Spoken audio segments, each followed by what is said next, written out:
الحمد لله. الحمد لله وحده، والصلاة والسلام على من لا نبي بعده. أما بعد، فأعوذ بالله من الشيطان الرجيم. بسم الله الرحمن الرحيم. أم لهم نصيب من الملك فإذا لا يؤتون الناس نقيرا.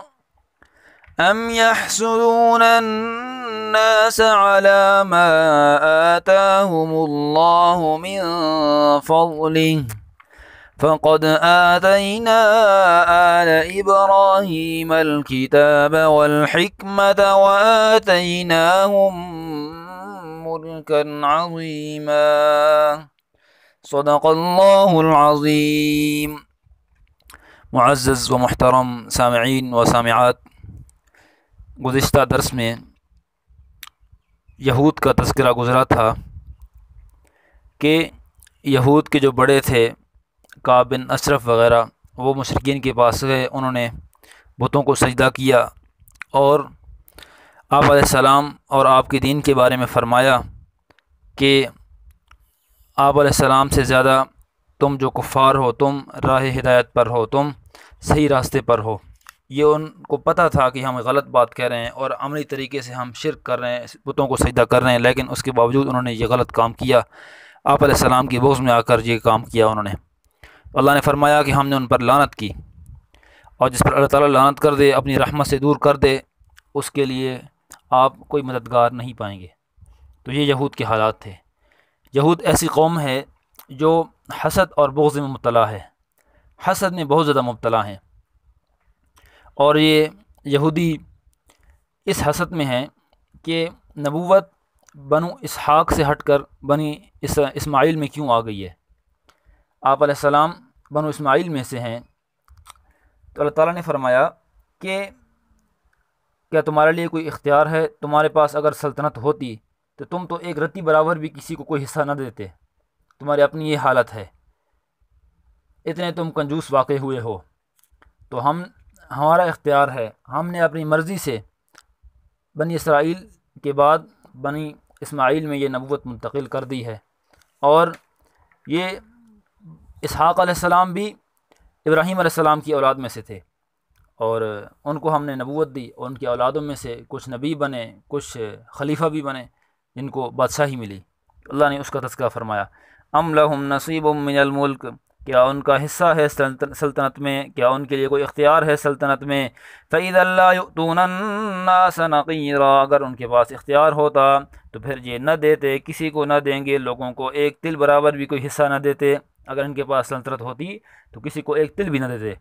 ام يحسدون الناس على ما آتاهم الله من فضله، یا یہ حسد کرتے ہیں لوگوں کا اس بات پر کہ اللہ تعالیٰ نے آپ علیہ السلام کو اپنے فضل سے کچھ دیا ہے. آپ علیہ السلام کو اللہ تعالیٰ نے اپنے فضل سے نبوت عطا فرمائی ہے، اس وجہ سے آپ کا حسد کرتے ہیں. فقد آتینا آل ابراہیم الکتاب، بس تحقیق ہم نے دی تھی آل ابراہیم کو، ابراہیم کے خاندان کو کتاب دی تھی، والحکمہ، اور حکمت بھی عطا کی تھی. وآتیناہم ملکا عظیما، اور ہم نے ان کو دی تھی بہت بڑی سلطنت. بعض انبیاء بادشاہ بھی ہوئے ہیں، سلاطین بھی ہوئے ہیں. یوسف علیہ السلام ہیں، داؤد علیہ السلام ہیں، سلیمان علیہ السلام ہیں. اسی طرح اور بھی بہت سارے انبیاء ہیں جن کو یہ نبوت کے ساتھ ساتھ سلطنت بھی ملی تھی، اور یہ سب ابراہیم علیہ السلام کے خاندان میں سے تھے. فَمِنْهُمْ مَنْ آمَنَ، پھر ان میں سے کسی نے مانا، کوئی ایمان لے آیا ابراہیم علیہ السلام کی اولاد پر، ابراہیم علیہ السلام پر. وَمِنْهُمْ مَنْ صَدَّ عَنْهُ، اور ان میں سے بعض وہ ہیں جو اعراض کرتے رہے. کوئی تو ایمان لے آیا اور کوئی روگرداں رہے، کوئی نہ مانے، اعراض کرتے رہے. وَكَفَى بِجَهَنَّمَ سَعِيرًا، اور جو اعراض کرتے رہے ان کے لیے سزا یہ ہے کہ کافی ہے ان کے لیے دوزخ کی بھڑکتی ہوئی آگ. دوزخ کی بھڑکتی ہوئی آگ ان کے لیے کافی ہے. حسد کسے کہتے ہیں؟ حسد کی تعریف یہ ہے دوسرے آدمی کی نعمت کے زوال کی خواہش کرنا، کہ میرے پاس یہ نعمت نہیں ہے، اس کے پاس یہ نعمت ہے، وہ نعمت اس سے چھین لی جائے، اس سے یہ نعمت چلی جائے، تو یہ حسد ہے. اور حسد کی بہت زیادہ قرآن و احادیث میں مذمت بیان کی گئی ہے۔ ایک حدیث میں آتا ہے تم آپس میں بغض اور حسد نہ کرو اور نہ ہی ایک دوسرے سے پشت پھیرو، بلکہ اللہ کے بندے اور بھائی بن جاؤ، اور جائز نہیں کسی مسلمان کے لیے کہ وہ اپنے بھائی سے 3 دن سے زیادہ ترک تعلق کرے۔ ایک حدیث پاک میں آتا ہے ایاکم والحسد فإن الحسد یأکل الحسنات کما تأکل النار الحطب، ابو داؤد میں روایت ہے۔ تم حسد سے بچو، اس لیے کہ حسد نیکیوں کو اس طرح کھا جاتا ہے جس طرح آگ لکڑی کو کھا جاتی ہے۔ اسی طرح حضرت زبیر رضی اللہ عنہ سے روایت ہے کہ آپ علیہ السلام نے فرمایا کہ تمہاری طرف بھی پہلی قوموں کا مرض چپکے سے چل پڑا ہے، اور وہ حسد ہے، پہلی قوموں سے حسد آ گیا ہے، اور وہ بغض ایسی خصلت ہے، حسد بغض ایسی خصلت ہے جو مونڈ دینے والی ہے۔ میں یہ نہیں کہتا کہ بالوں کو مونڈ دیتی ہے، بلکہ حسد جو ہے نا دین کو مونڈ دیتا ہے۔ حسد چاہے دینی حوالے سے ہو پھر بھی حرام ہے، دنیاوی حوالے سے ہو پھر بھی حرام ہے۔ ام لہم نصیب من الملک، اس سے اشارہ یہ محسوس ہوتا ہے کہ حسد چاہے کسی دنیاوی کمال پر ہو، کسی دینی کمال پر نہ ہو، دنیاوی کمال پر ہو، دنیا کے کسی کام پر حسد ہو، دنیا کی کسی نعمت پر حسد ہو، پھر بھی حرام ہے۔ اور والکتاب والحکمہ، اس سے اشارہ یہ نکلتا ہے کہ اگر حسد دینی کام پر ہو کہ فلاں بڑا عالم کیوں ہے، اس سے یہ علم چھین لیا جائے، تو یہ بھی حرام ہے۔ آگے اللہ تعالیٰ جنت اور جہنمیوں کے کچھ حالات ذکر فرما رہے ہیں، اور ان کو پڑھنے کا مقصد یہ ہے کہ ہم جو ہے نا ایسے اعمال سے بچیں جو ہمیں جہنم کی طرف لے جائیں، اور زیادہ سے زیادہ ہم ایسے اعمال کریں جو ہم سب کو جنت کی طرف لے جائیں۔ اور قرآن کا مقصود ہوتا ہے کہ جہاں پر بھی ایک گروہ آتا ہے، یعنی اگر جہنمیوں کے حالات آتے ہیں تو ساتھ ساتھ جنت والوں کے بھی حالات آتے ہیں، تو یہ قرآن مجید کا ایک تذکرہ کرنے کا طریقہ ہے۔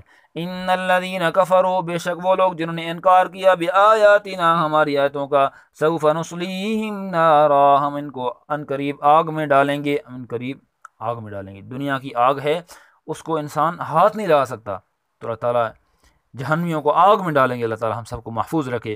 کلما نضجت جلودہم، جب بھی جل جائے گی ان کی کھالیں، بدلناہم جلودا غیرہا، ہم بدلے میں ان کی اور کھالیں لے آئیں گے۔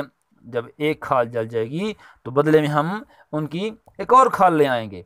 اور ایک حدیث پاک میں آتا ہے کہ حضرت معاذ یہ فرماتے ہیں کہ یہ کام اتنی سرعت سے ہوگا، اتنی جلدی سے ہوگا کہ ایک لمحے میں، ایک سیکنڈ میں، ایک ساتھ میں 100 مرتبہ کھال تبدیل کی جائے گی، 100 مرتبہ کھال۔ اور یہ اللہ تعالیٰ اگر چاہتا تو ایک کھال اتر جائے، کھال اترے ہوئے اسی گوشت میں، اسی ہڈیوں سے عذاب دے سکتا تھا، لیکن اس کی حکمت ہے کہ اس نے ایک کھال کو بدل کر دوسری کھال کو تبدیل کر دیتے۔ یہ اللہ تعالیٰ کی حکمت ہے۔ لِيَذُوقُوا الْعَذَابَ، آج یہ سائنس بھی ثابت کر سکتی ہے کہ سائنس بھی کہہ رہی ہے کہ انسان کا جو یہ تکلیف کا اثر ہوتا ہے یہ کھال پر ہوتا ہے، جو اوپر والی کھال ہے۔ اسی قرآن کی جو بات ہے وہ آج سچ ثابت ہوتی ہے، اور اندر جو ہے نا وہ انسان کو جو ہے نا تکلیف کا اثر محسوس نہیں ہوتا۔ جب بھی ان کی کھال جل جائے گی ہم بدلے میں اور کھال لے آئیں گے۔ اس کے علاوہ لِيَذُوقُوا الْعَذَابَ، تاکہ وہ عذاب چکھتے رہیں۔ ان اللہ کان عزیزا حکیما، بے شک اللہ تعالیٰ زبردست غالب اور حکمت والا ہے۔ حضرت حسن بصری سے روایت ہے کہ آگ ایک دن میں 70,000 مرتبہ ان کو کھائے گی۔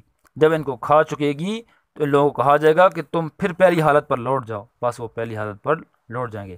اور نبی کریم صلی اللہ علیہ وسلم نے فرمایا کہ اہل جہنم میں سب سے کم عذاب کے اعتبار سے وہ آدمی ہوگا جس کے تلووں میں آگ کی 2 چنگاریاں ہوں گی، اس چنگاریوں کی وجہ سے اس کا دماغ ہانڈی کی طرح کھولتا ہوگا۔ اللہ اکبر، اللہ تعالیٰ ہم سب کو معاف فرمائے۔ تو یہ جہنمیوں کے حالات ہیں، اللہ تعالیٰ ہم سب کو ایسے اعمال سے بچائے جو ہمیں جہنم کی طرف لے جائیں۔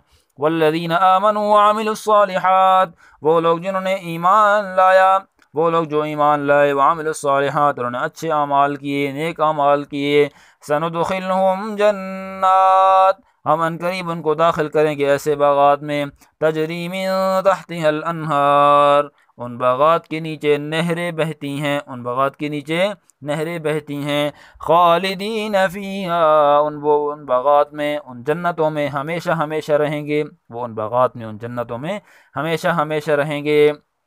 رہائش کتنی اچھی، مسکن اچھا، اور ساتھ اللہ تعالیٰ رفیق سفر بھی دے دیں گے۔ لہم فیہا